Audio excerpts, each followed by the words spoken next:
The Canadian Radio, Television and Telecommunications Commission, the CRTC, banned the Russian state broadcaster RT from Canadian airwaves. And now I can tell you it had less to do with the Russian invasion of Ukraine than the Liberals and the CRTC would have you believe. And I have the access to information documents to prove it. The exclusive documents that made today's expose possible were made available to me thanks to your generous donations to our special paper trail investigations website, Rebel Investigates. So thank you to everyone who helps offset our filing and research costs. You made today's story possible. Now, last March, after several broadcasters banned the network on their own, the CRTC, the Canadian Broadcasting Regulator, banned Russian state broadcaster RT and a subsidiary, RT France, from Canada. This is from the CRTC's decision. RT's programming is not consistent with the standards against which Canadian services are measured, nor the policy objectives set out in the Broadcasting Act. The CRTC is also concerned with programming from a foreign country that seeks to undermine the sovereignty of another country, demean Canadians of a particular ethnic background, and undermine democratic institutions within Canada. The Commission is of the preliminary view that RT's programming may not be consistent with the Commission's broadcasting regulations. In particular, the abuse comment provisions, such as those set out in Section 5 of the Television Broadcasting Regulations 1987.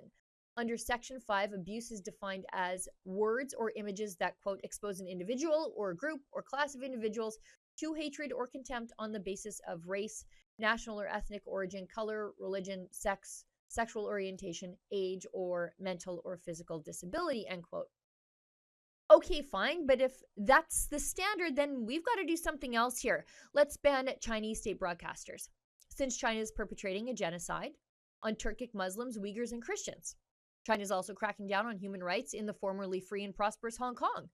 But the CRTC is not banning China's propaganda arms. In fact, the CRTC has issued at least 2 of China's state broadcasters broadcast licenses, even after one of them aired pretrial interrogations of anti-communist activists after their arrests in Hong Kong. Now, it would make sense to ban the Chinese state broadcasters too if the reasons listed by the CRTC were the real reasons RT was forbidden.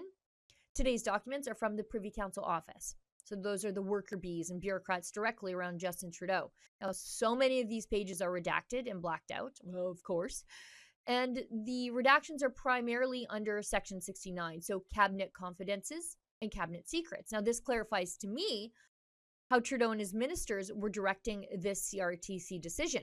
It wasn't some national security thing or some moral or ethical thing, but a political decision made by politicians. However, it was sold and reported as an arm's-length independent CRTC decision, that they were just following the rules. The documents, however, show something much different. On page 1, we can see the Prime Minister's office demanding action on the, quote, RT file, wanting to know the timing of an imminent ban of the network. On page 2, we can see PCO, those are Privy Council bureaucrats, saying, we need policy cover to ban RT, as in, we need an excuse to do this, we want to do it, we're going to do it, but we don't have a reason right now, so please let's just make one up because it's the popular thing to do. On page 10, the Heritage Minister's office directly intervenes. They are pressuring the CRTC for a quick decision on the RT file. You can see it here. The MINO, that's the Minister's office, are putting pressure on the allegedly independent CRTC. Now, the big sin listed by RT that constituted the ban is that RT covered the Freedom Convoy. It's on page 23 of these documents. This is a memo to Trudeau on banning RT, and it lists the Russian state broadcasters reporting on the Freedom Convoy explicitly as a reason to target them. RT has most recently provided extensive coverage of the Freedom Convoy. Now, a bureaucrat in the editing comments, you can see here, asks about the relevancy of this being included. The convoy reference subsequently disappears from future versions of the memo, meaning they heeded the demands of the PMO, but went back to hide the evidence of the demands.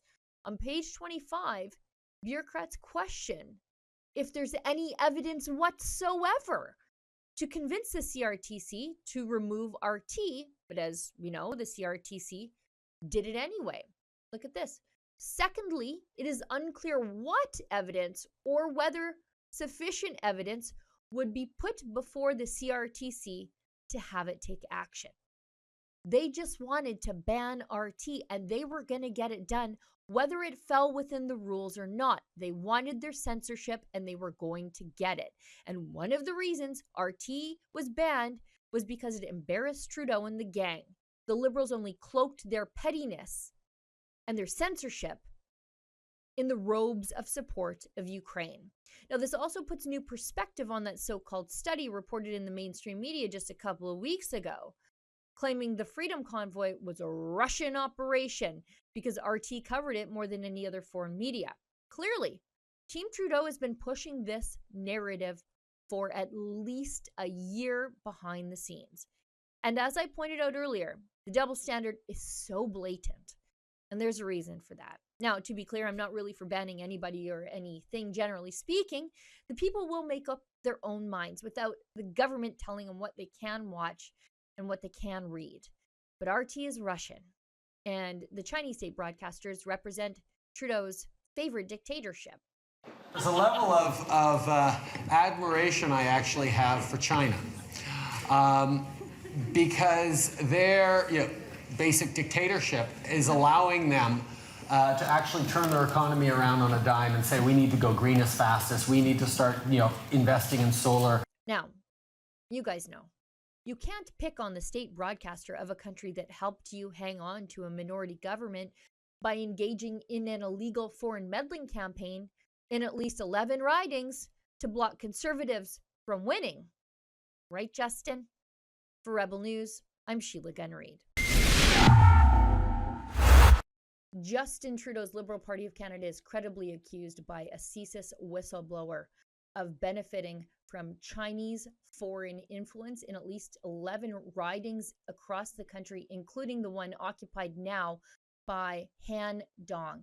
To learn more about this story and to demand action on Han Dong, please visit firedong.com.